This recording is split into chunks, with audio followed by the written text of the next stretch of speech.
on Facebook, but they have banned me for 30 days for going against the rules, for supporting violence or criminals or something. So I was not planning to go live at all today, and I just got a wild hair at my ass or something. I don't know. There's just been a couple of things that I was tagged in today. And it got me a little bit motivated to go live so I could tell everybody Jason's story and all the updates. So I've never gone live on TikTok before, so this is new to me. So my brother, if you guys don't know, my brother is Jason Vukovich. He is currently incarcerated in Seward, Alaska at Spring Creek Correctional Center for assaulting 3 pedophiles after being beaten and molested as a child by his own stepfather, who was actually convicted of beating and molesting him, served 0 days in jail, and then was actually sent back to father him immediately after being convicted and sentenced to 3 years of probation. So my brother ended up living a life of crime, and I'm going to go into that. I'm going to go into details on all of that. So, hi, Aaron. Hey, okay, we were chatting. Okay, good. Anyways, so I've been really wanting to go live and tell his whole story, but it's a daunting task because I was trying to be strategic about it, and I finally just gave up, and I was like, nope, you know what I'm going to do? I'm just going to get on there, and I'm just going to bite the bullet, and I'm going to do it. So a little bit of backstory about me and my brother. I just met my brother a few years ago, actually. Our father is estranged. I've never actually met my father. His name is Gary. He married my brother's mother and had my 2 brothers, Joel and Jason. And when Jason was about 3 years old, he actually left. He had an affair and left for this other woman. He's actually still married to that lady today. And about 7 years down the road, Jason and I are 10 years apart, he actually had an affair with my mother, and I was born, and then he never stayed around to see me born. However, my family knew who he was, knew he had two sons out there, and I had 2 half brothers.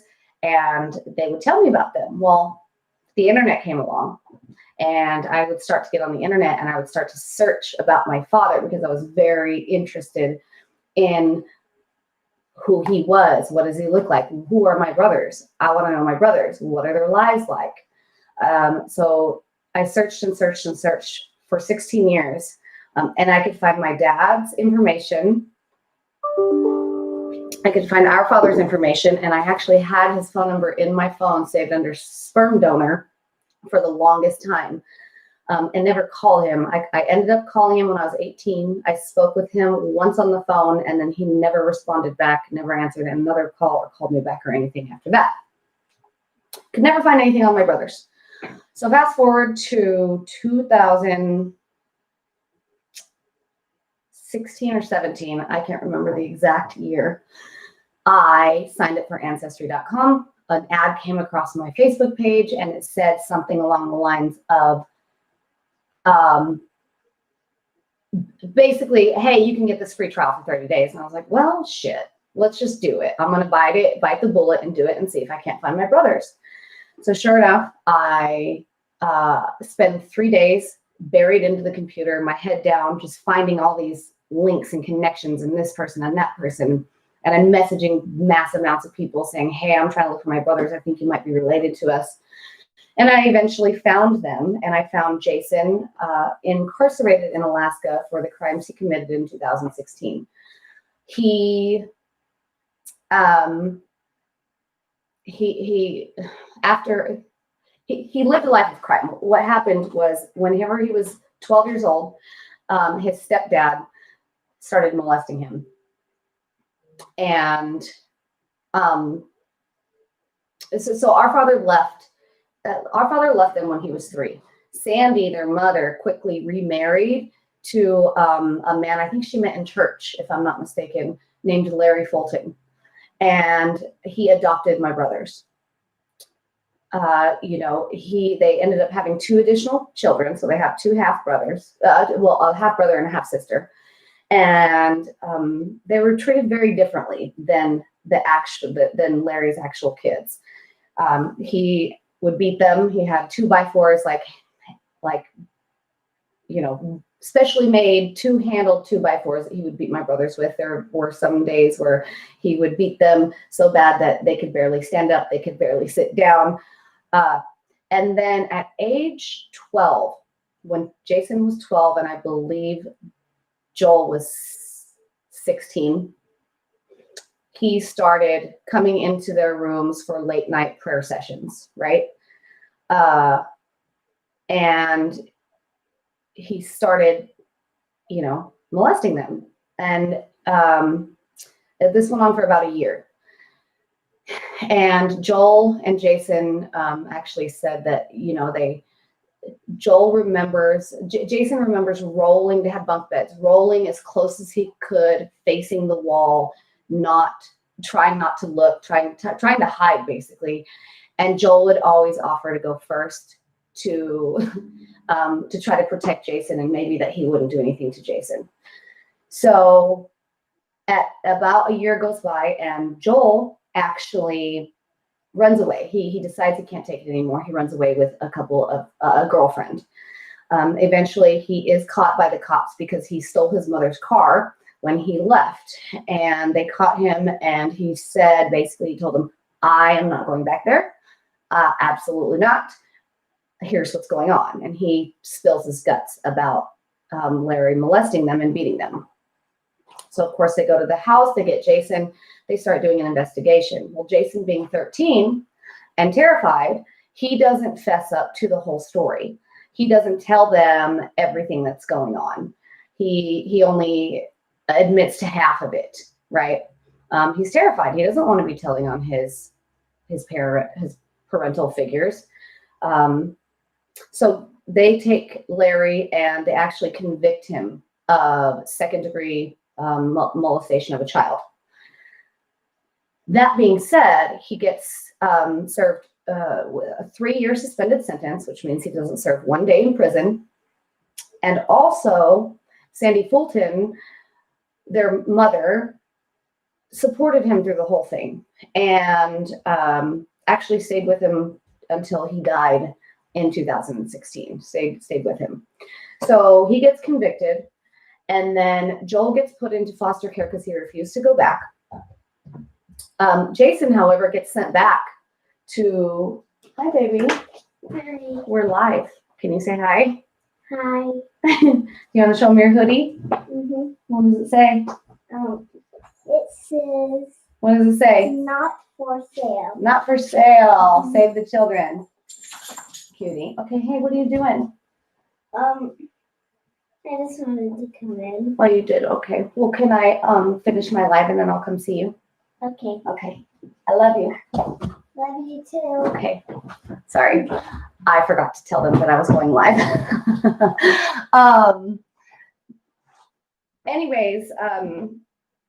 So Joel goes to foster care. Jason, at 13 years old, gets back into Larry and Sandy's care, and they immediately pack up. They're living in Anchorage at the time. They immediately pack up all 3 kids, and they move to Wasilla, which is a little tiny place in the valley. And the reason why they did that is because there's a part of their church that was there that they wanted to go to. And keep in mind, the church actually supported Larry and supported Sandy, and basically told the kids they needed to dust it under the rug and forgive him and forget.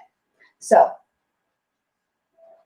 that being said, he was using these late night prayer sessions to go in and molest them. They were in church 3 or 4 times a week. And then once all this happens, the church ends up supporting Larry and Sandy in the whole thing. And it was just really, really weird. They just wanted the kids to, forget about it, forgive and forget. So they immediately start homeschooling them. Never once had they ever been in homeschool. So not only do they move to a place where Jason knows nobody, they immediately start homeschooling.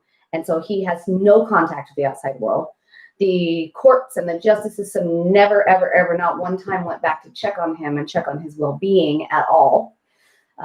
So about 3 years later, okay, so the molestations has stopped. However, the beatings continue. So I'm sorry, I'm looking at my notes. I want to make sure that I don't miss anything. So at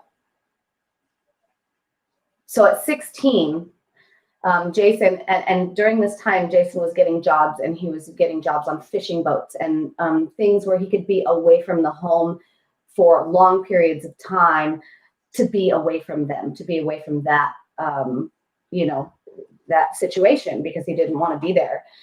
And he would come home when he did have to come home. He would come home and he'd crank out his homeschool stuff in like 2 weeks and just work his ass off so he could get out of that house and get out of there. At 16, he actually has a girlfriend at this time, and he tells his girlfriend what's going on and what has happened. And hi baby, what's up? Nothing. Okay, go find something to do, okay? You can watch a movie or something, and then I'll come tuck you in. So the girlfriend, after he tells the girlfriend what's going on, he's like, she's like, oh my God, we have to get you out of there. Like, I'm coming to pick you up tonight, and we're getting you out of that house. And so he literally climbed out of his bedroom window in the middle of the night to escape this household. And he went back the next day. This is the very last time he's ever been in Sandy or Larry's presence. He comes back the next day to gather his belongings, and he finds all of his stuff out in the yard in trash bags. And they refused to give him his ID and a social security card, his birth certificate. Couldn't get any of that. So they pack up their stuff. They sell his girlfriend's truck, I think it was. And this is before you really had to have an ID to get on a plane. And they get on a plane and they go down to Spokane, where they take the money that they had sold, that they got from selling the truck, and they buy a little motorcycle so that, they can get around. It was cheap. And they get a little shitty apartment that has no furniture or anything in it, right? And he actually had gotten a job, I think, as a telemarketer for 2 weeks. And after the 2 weeks is up and he went to go, he went to go get his paycheck, they said, man, he said the boss was like, I would love to pay you, but I can't pay you until you give me an ID and a social security card. I can't cut a check for you. And he didn't have it. They refused to give it to him. His parents did. So he didn't know what to do. So he's literally, I asked him this specific thing. I said, do you remember committing your first crime? Because he ended up living a life of crime. He's been in and out of prison. He's fraud, credit card fraud, theft, all of that. He has a record.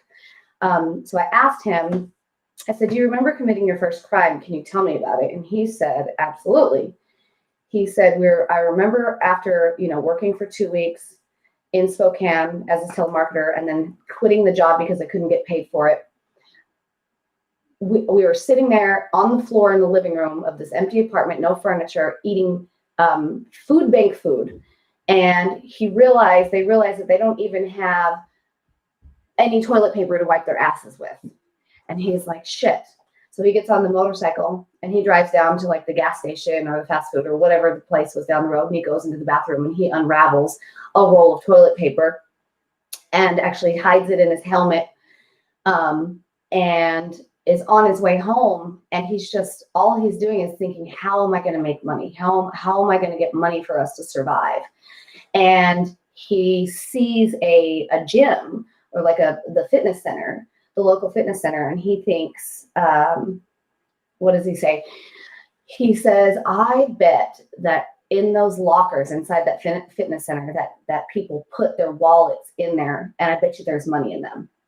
And so the next day he goes down to the fitness center and he actually asks them, hey, can I try your gym out for a day? Can I try to do a free trial day? And he said, they say, yeah, absolutely. So he goes and he starts opening lockers and looking at them. And he said, I'll never forget the first locker that I opened up and found a wallet that had money in it. He said there was like $900 or $800 or something dollars in it. And me and my girlfriend thought we were rich. We were going to get a couple of furniture for our house. We were going to be able to buy groceries. Like, we thought we were rich.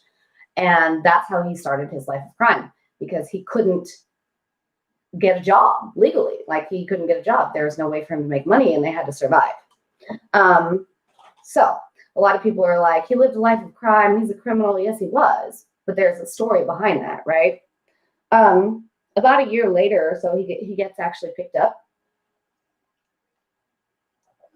He gets picked up and ends up getting put into juvie. Well, he was so close to, and he was terrified that he was going to get put back into Sandy and Larry Fulton's care. For some reason, he didn't. I don't know the legal details or anything behind that, but for some reason, he didn't get put back into Sandy and Larry's care. And I think it may be because he was so close to his 18th birthday for them to go through all of that just to get him there. By the time they got him there, he would have been 18 or about to turn 18 anyway, so it didn't really matter, right? So that being said, while he was in there, there was a lady in there who actually helped him apply for do all the paperwork and all the crazy paperwork and applications and stuff to get his ID and his social security card and birth certificate. So when he got out, he could get a real job. However, he had already started this life of crime. And once you start a life of crime and start doing things like this, it's really hard to mentally pull yourself out of that, right? Because you don't have to work as hard for your money when you're stealing it, right? And getting away with it. So let me see here. So he, him and the girlfriend broke up. He ended up getting married to a woman named Anna, and they actually had two children who are also estranged. All of them are estranged. He gets to talk to his daughter. I got him in contact with his daughter a couple of times, and they talk every once in a while, but not a whole lot. So she's kind of off on her own journey. And his son does not want anything to do with him. He's been, I think, Anna, the ex-wife, kind of painted that. I think they were married for like 10, 11, 12 years, something like that. Painted him in a bad light to the kids. I think the daughter was like 7 maybe when he left. So, or, whenever they got divorced, I think he actually went to prison, and then she left him while he was in prison. So, and then he was getting to do Skype calls and stuff with the kids, but then at some point she cut those off. So, and he loved his kids. He loved his kids. I wasn't there for that. So, I can only take his word, but, I believe him when he tells me these stories, because he's told me all the bad stuff too that he did. There is one conviction. It's a domestic, and I have to address this because a lot of people will dig this up and they'll bring it up and they'll be like, he beat his kids and all of this. There is hold on, my kids are cranking up the music. Mia Bella, can you turn that down, baby? I love you. Thank you. So she's out there jamming out. So there's our domestic abuse charge on his record. It's 1. And it is a level, whatever the lowest level of domestic abuse charge you can get, he has it on there. And it's on there because they were fighting in front of their kids. And it's not that he got physical with his wife or his kids or anything like that. They were fighting in front of his kids. And Anna kind of went off the deep end. So the actual story behind that is, he had gone up to the slopes where he was working. And when you go up to I don't know what this is, but when you go up there, you go and you stay for an extended period of time. He had put money in the bank account. And when she and the kids came to pick him up from the airport, he had gotten in the car and she said, I need gas and I don't have any money. He said, okay. He said, let's go to the gas station. But what happened to all the money in the bank account? And basically she spent it all. And so he said, okay, all right, I'll put gas in the car, but I'm taking you off my bank account. And of course she lost her shit at that point. And apparently tries to jump out of the vehicle. Oh no, that's what it was. They go to the gas station and he goes inside to pay for the fuel.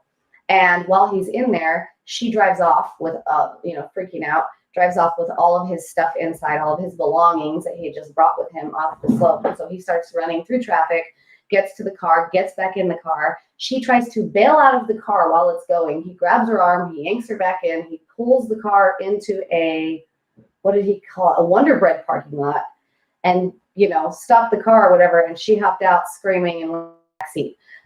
That's what the domestic violence charge that's on his record is about. So when people say that it's, that he beat his kids and stuff, that's inaccurate. So let's see here. Okay. So he lives this life of crime in the lower 48.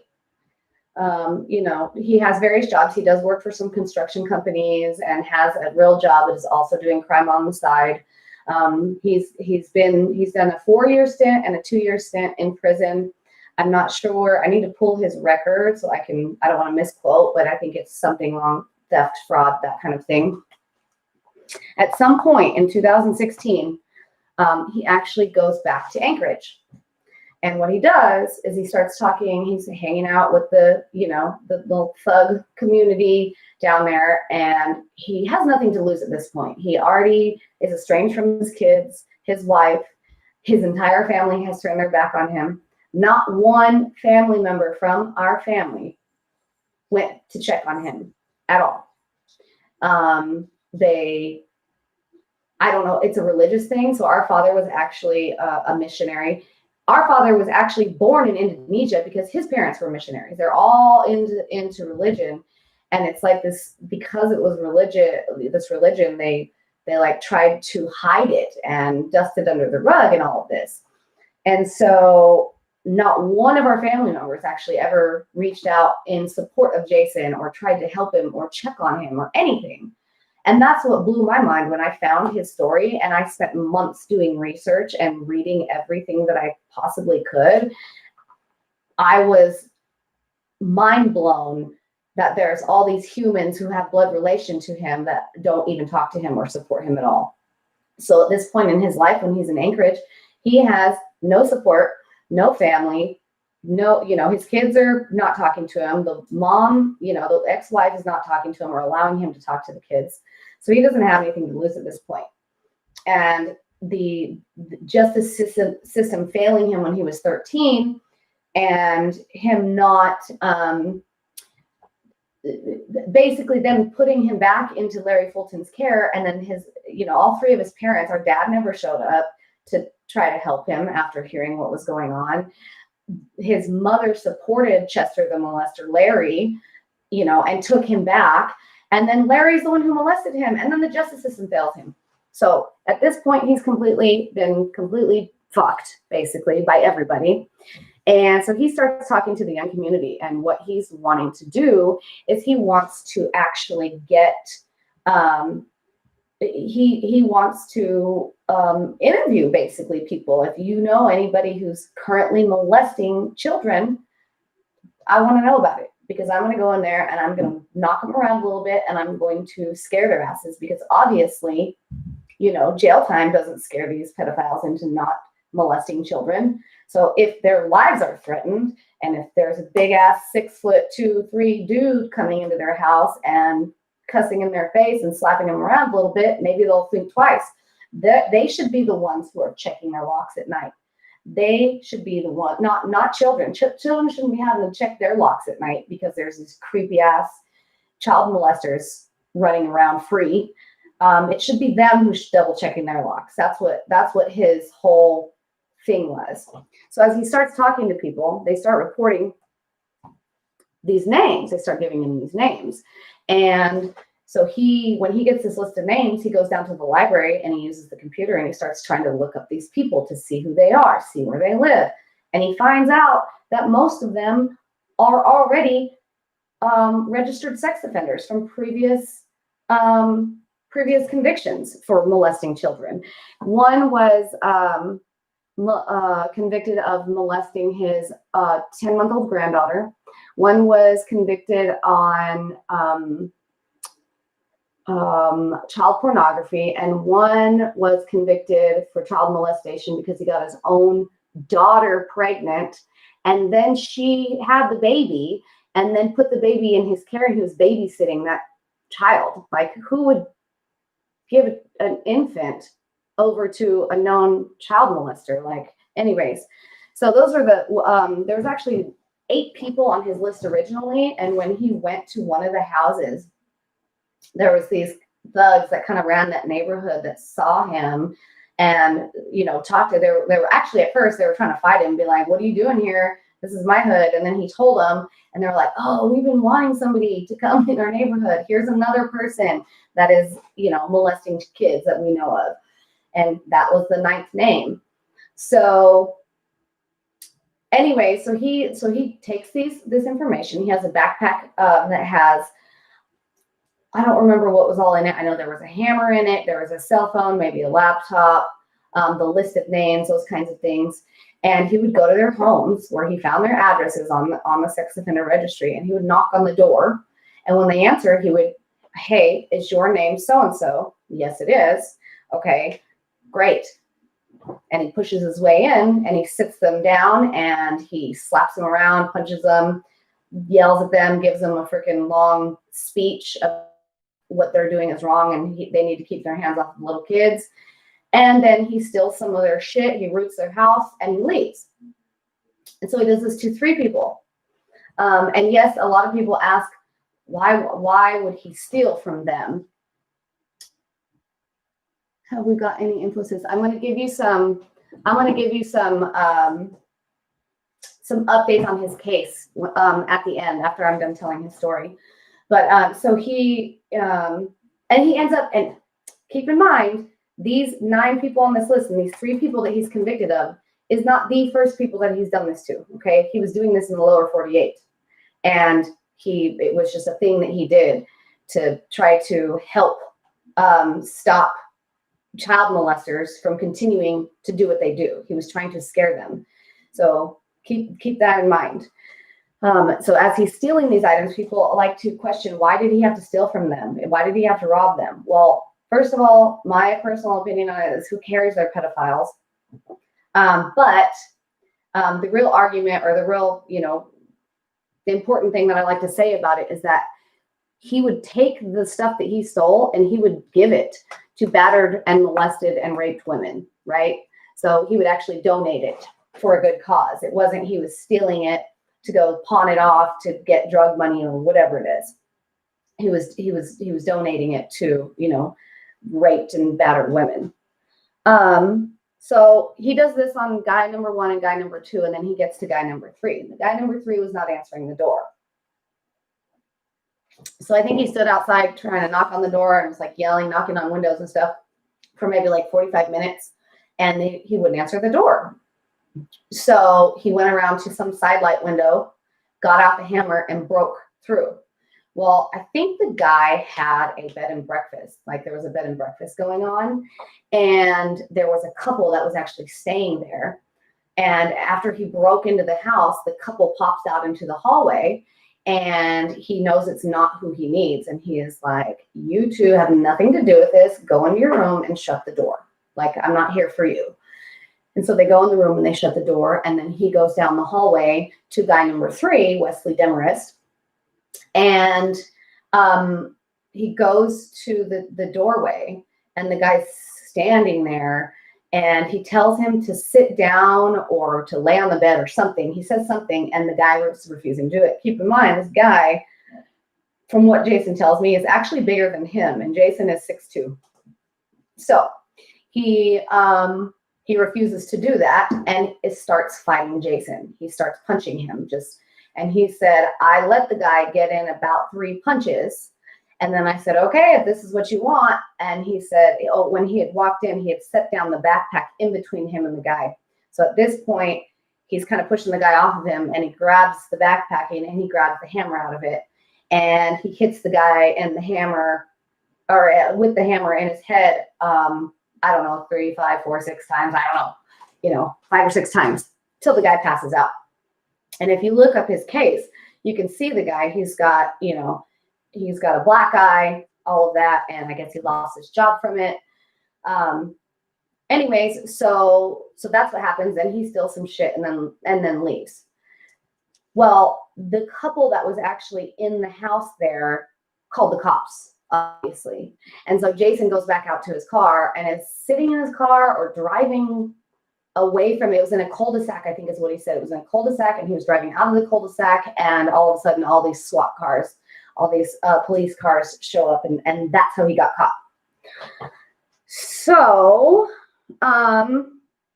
then he gets put into prison, right? And then he goes and somebody raises some money and gets him a lawyer.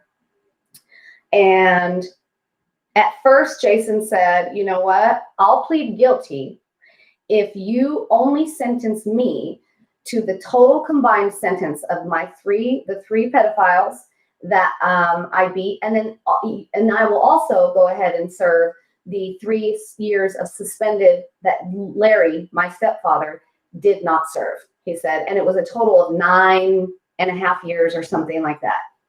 And they laughed him out of the courtroom. They were like, absolutely not. Wouldn't do it. So he ended up taking a plea deal, which was he had 7 times 6, 21.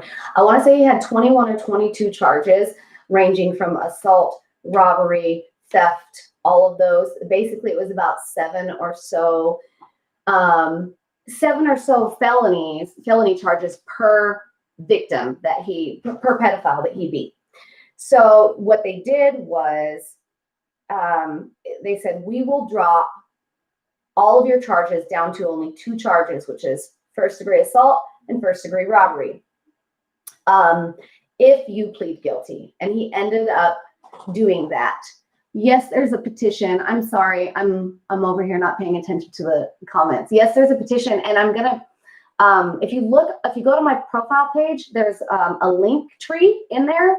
There is a petition in there. There is all the social media links. There is a link to a Google Drive where we have templates where you can use the templates to write the governor, write the parole board, all of that. And I'm going to get into that in just a little bit. But anyways, so they dropped his 22 charges down to 2 charges if he pled guilty. However, what they did was they gave him the max sentence on both of those, which ended up being, I want to say, 28 years with 5 years suspended. So he doesn't have to serve 5 of the 28, and he's serving 23. He is eligible for parole in July of 2023. However, it's extremely difficult to get granted parole. And the way you get granted parole is going to be basically what the parole board wants to see is that you realize the errors of your ways. They don't want you to go in and be like, all right, I served my time, I did the crime, I did the time, and they don't want him to basically be saying what he did was right. What they want to hear is that I realize the errors of my ways. Here's the laundry list of things that I've done to correct myself, to fix myself, which he has been doing a lot on the inside. We have certificates of all of these classes that he has taken. This is hazardous painter, but there's like drug classes, electrical level 1. He's taken every possible class and gotten every certification that is available to him. So that's what we're doing. I'm also looking into getting him assigned for online classes. It's going to be kind of expensive, but I want to, at the minimum, I want him to get a bachelor's degree in psychology. The maximum I want him to do, if I can get this funded somehow, or maybe either a school will, sponsor him. But basically, I really want him to go to law school so he can specialize in in sexual abuse cases and maybe be a prosecutor of some sort. But we're slowly working on that. So options that he has currently right now, my goal is obviously to get him out of prison as soon as possible, get him the help that he needs. So currently, immediately when he was sentenced, they applied for a sentence reduction appeal, right? So because he pled guilty, there is no way for him to, get a retrial because there was no trial. He can't appeal the conviction because he pled guilty. He admitted what he did was a crime. He never denied committing the crimes, right? So there's no doing a retrial. But what we did was we appealed the sentence reduction, stating that they did not consider his PTSD diagnosis, which he was diagnosed with PTSD. But however, they didn't give a shit about that, apparently. So that's what the appeal was. Well, we appealed at the state level, right? So at the state level, they came back and they said, you did not present enough evidence on this PTSD diagnosis for it to be relevant. That was what their explanation for denying it was. Now, in a way, that's kind of good because we now have the option to petition the Supreme Court with this same appeal, sentence reduction, and it's even less likely that the Supreme Court will grant his appeal. Very, very unlikely. And so once the Supreme Court, and that's in process right now, once the Supreme Court actually denies his appeal on the PTSD situation, we have the option to apply for post-conviction relief, which means that what we're going to do, and the basis that we're going to go in on this is that his representation, his attorney that represented him at the time of sentencing, did not do the bare minimum that an attorney should have done to present evidence of his PTSD diagnosis, which is why they didn't give a shit about it, right? He didn't do enough. He didn't do his job. That's what we're going after, the post-conviction relief. And apparently, so when we do that, we go back to the same judge and say, hey, here's the situation. Here's why, can you please reconsider the sentence you gave him, is what that is. And then there's lots of options to, appeal to the Supreme Court with that as well, if he denies it at the state level. And then if we actually have the option to apply for post-conviction relief again against the attorney that represented him this time on post-conviction relief. There's all these options. So we're working on it. I actually spoke with an attorney who's located in Anchorage on Friday. She's interested in the case. She wants to take the case. And she recently just got a first-degree murder, convicted murderer off on discretionary parole, which is nearly impossible to do because the head of the parole board in Alaska right now is actually somebody whose son, her 16-year-old son, was murdered some kids decided to murder him. And so she's kind of bitter a little bit about the whole situation, obviously. And this first-degree murder charge person that she let off on parole had a very similar story to her son getting murdered. So it's pretty impressive that she got this person out on discretionary parole. However, she's expensive. She wants $10,000 down, basically as the retainer. And we've made about that to support Jason. I have put money on his books, so we don't have $10,000 at this point. Anyways, I talked to Jason about it, and I'm going to counter and offer her $5,000 to put on the retainer, $5,000, which we can afford. We have that in the PayPal. So I'm going to offer to put $5,000 on that and see what we can get done. Let me look at my notes here. So we do have a link tree. Hold on. So there's in my profile on TikTok and actually on Facebook, there is a link, and it's a link tree that has all the links. So there, the biggest way people can help right now is going to be letters to the parole board and or letters to the governor. And there is a template there that I have a link to a Google Drive on there, and there are 2 Word documents that are templates, and you can download a copy of them, and you can use them, to help to write a letter. Because when he goes up to the parole board, first you can petition the governor and write letters on his behalf to the governor to ask him basically to pardon him. Donald Trump cannot pardon at the state level. He can only pardon at the federal level, or the president of the United States in general. A lot of people say Donald Trump should pardon him, but we've already written to the pardon office at the presidential level, and they came back and said that's not possible. So, but the governor of Alaska actually can do that. And so any letters, and you can actually email it. You don't even have to print it out. You don't even, so you can email these letters to me, it's jason.vukovich0626@gmail.com. If you want to email these letters, you can sign them online, however you want to do it. You can email them. I will print them out and mail them directly. So you can do it right from your phone. You don't have to actually print something out and handwrite anything. You can edit the letters however you want to word them. There's one for the governor, and there's one for the parole board. The parole board, obviously it would be amazing if the governor would just pardon him, but it's less likely that the governor's going to pardon him versus, the parole board granting him discretionary parole. So if I had to pick one, the most important one would be the parole board letter. And if we go in, and let me tell you what these letters need to be talking about.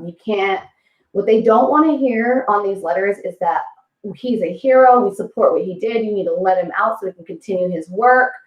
Can't say any of that. They're not going to let him out on parole for that. What needs to be said in these letters is that, we're out here, we support him, we'll make sure when he gets out that he follows the rules and he is doing what he's supposed to be doing, and he's, showing up to his drug tests, and he's showing up to his parole officer meetings, and he has a job, and he has a place to live, and he's not living on the streets committing crimes. That's what the parole board wants to hear, that he is rehabilitated basically, and that he has a big support system out here to make sure that when he gets out, he's not going to recommit his crime, right? So that being said, I don't know. I want, and I know most of Jason's followers and following are people who support what he did, right? But if I'm being completely honest with everybody, that's not what the parole board, if we want to get him out of prison, that's not what they want to hear. So, so that's my biggest ask, is those letters in the link tree, and you click on the Google Drive. You have to be signed into a Gmail or your Google account in order to be able to access it. If you don't, and you want just a copy of it, I can email it to you. If you message me, I will email you a hard copy of it if you don't have a Google account. What else do we have in the link tree? We do have a GoFundMe and a PayPal. Now, GoFundMe is weird because you cannot raise funds legally on GoFundMe to, basically you can't raise funds to get legal counsel, to pay for legal counsel for a convicted violent criminal. So GoFundMe is technically for commissary and release support. So after he gets out, he'll have a little egg that he can use to get an apartment and support himself. PayPal is specifically for attorney's funds. If you want to put money on his books, you just put a note with that. There is a change.org petition. Now, I encourage everybody to go sign the petition. What I don't encourage people to do is to actually donate money to it, because I'll tell you why. This is going to be the third or fourth or fifth even petition on change.org that's been created, and we've gotten thousands and thousands of signatures, and then change.org goes and takes them down because it goes against their community rules, which is supporting a violent criminal. So I personally am very skeptical that if this petition actually gets high enough that it's not going to get taken down, is what I'm saying. So don't donate money to the change.org thing. But if you have a minute to click and sign, I won't be mad about that. We actually started a White House petition. However, you have to get 100,000 signatures within 1 month. And obviously we didn't make that goal. And so it got taken down. Now I'm waiting until I have a larger following to start that again. I want to try it again. And that's why I was trying to grow the followers, was because if we can get a really big following and then create that White House link, and we have 100,000 followers that can sign the petition, then they are forced to take a look at it, and it will get it'll get more attention of the decision makers.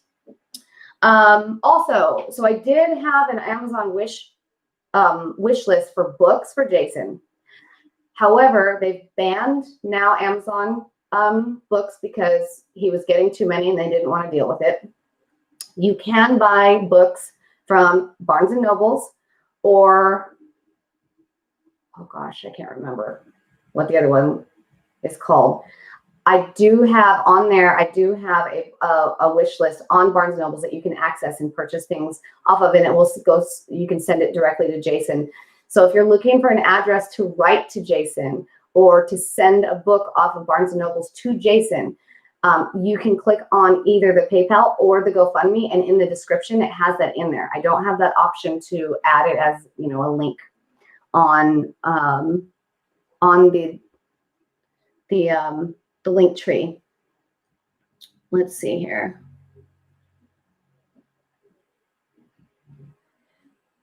Jason actually did a podcast on the inside. The link is there as well. There's 7 episodes. It was him and 2 other inmates, fellow inmates. They recorded and produced and edited a podcast. There's a whole website for it.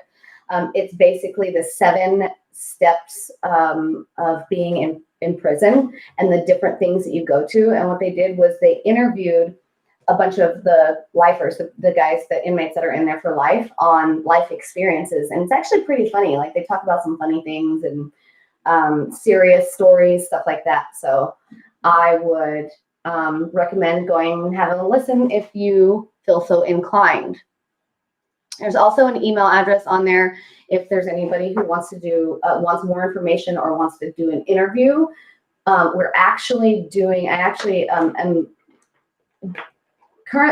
in the process of writing a book and planning to start recording a documentary next summer with somebody from the UK called Crime Viral.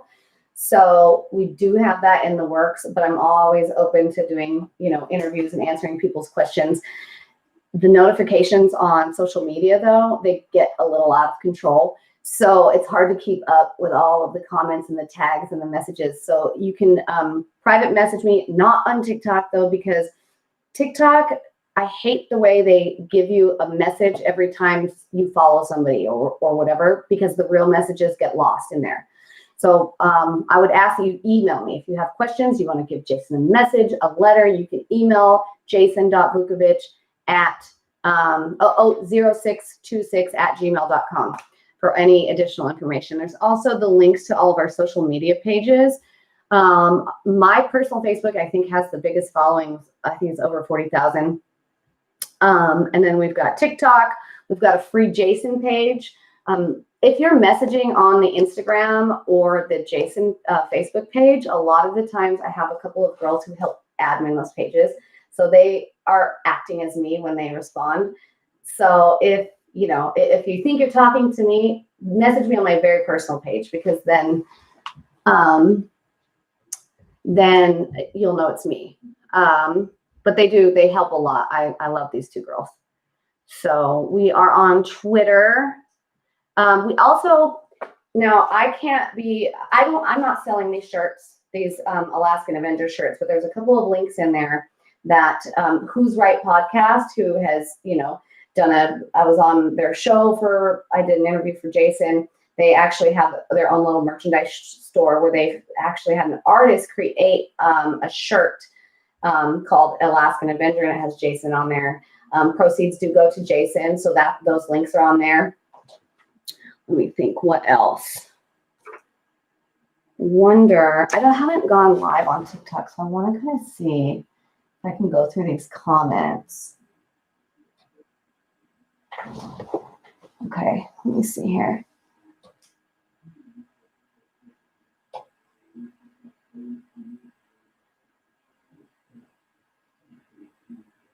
Thank you for sharing, Hot Wheels Bro.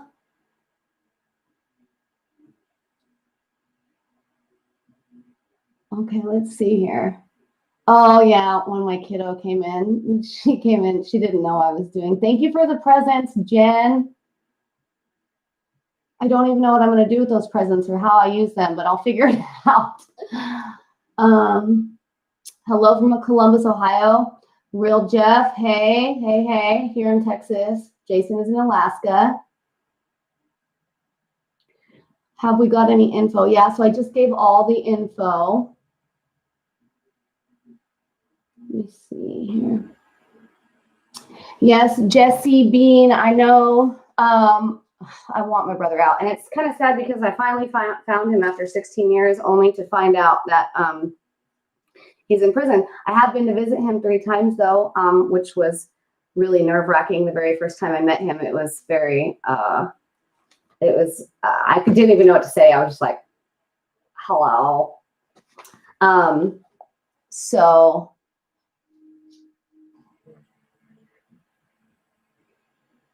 he did what all of us want to do and respect the hell out of him for it. Yeah, I know. I get that. And it's really crazy because there's so many people that, and I had no idea. I was not molested as a child. That didn't happen to me. I didn't experience that. So I'm kind of an unbiased view on the whole thing.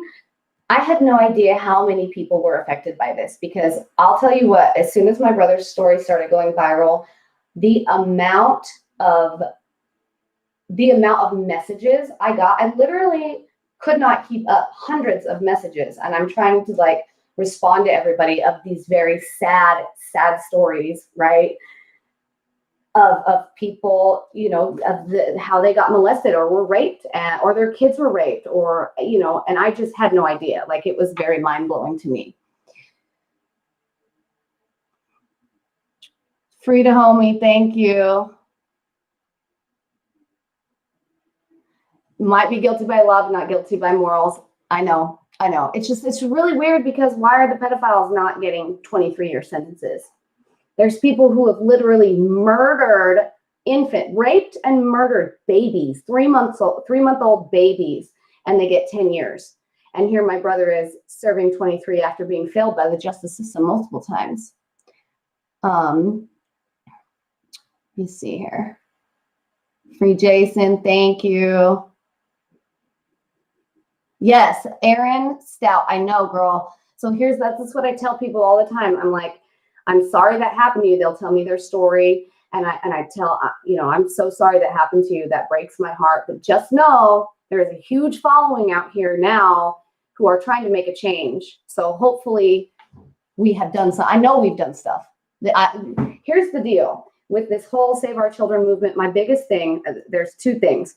One, I think that not only the most important thing is it gives these children and, victims, survivors, as I like to say survivors, it gives these survivors a platform to stand on and speak out. What did he do? He assaulted 3 pedophiles after being beaten and molested by his own stepfather, who was actually convicted of it and then sent back to father him after serving no time in jail. So he's serving 23 years right now. Anyways, the biggest, the most important thing with this whole Save Our Children movement to me is it gives the survivors a platform to stand on, and it gives them the courage and the backing to be able to stand up and speak out, right?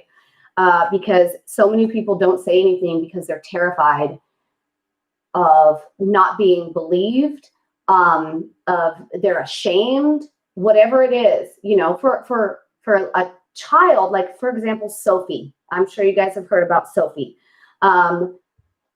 She spoke up, which is almost impossible and unheard of for children to do because that's not how we're raised. We're not comfortable, you know, going up and saying, going against our parental figures or adults. You know what I'm saying? So that's number one, it gives them, you know, the survivors a platform to stand on. And number two, when we all rise up like this, it scares the living shit out of pedophiles, and they will think twice before committing another crime like that, because they're going to be terrified that someone like Jason is going to go knocking down their door, right?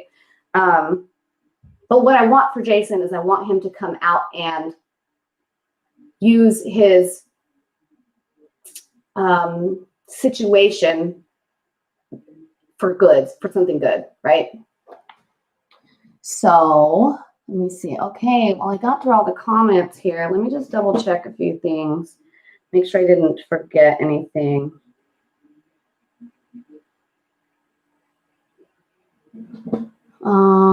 Okay.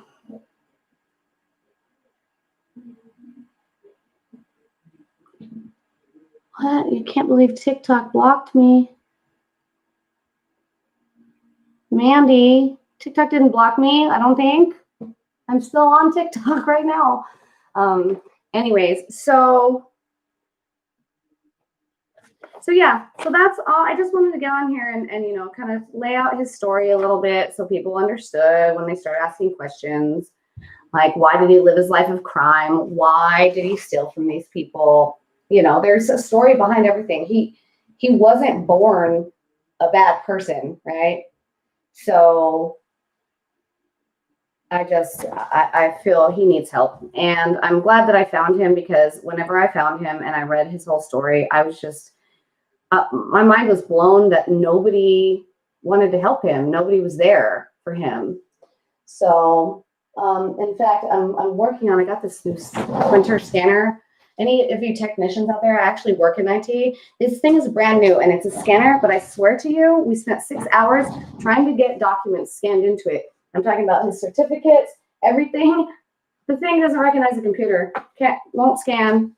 Anyways, so I've got, you know, our letters that we wrote to each other. The very first letter that I wrote to him was like 9 pages long, like just laying it all out there, being like, and I gave him this huge stack of pictures from like when I was born up to current, and all of his nieces and him write letters back and forth to each other. So cute. Like, this is a letter that Lelia, my 11-year-old, wrote him. Here's a letter that my 6-year-old wrote him. Anyways, and he writes them letters, and it's really cute. But I want to get all this stuff scanned in so I can present it. I have his court documents as well.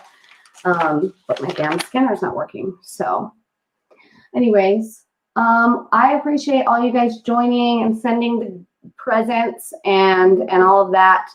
I will go live again on Facebook. Go follow me on Facebook. We got a big following.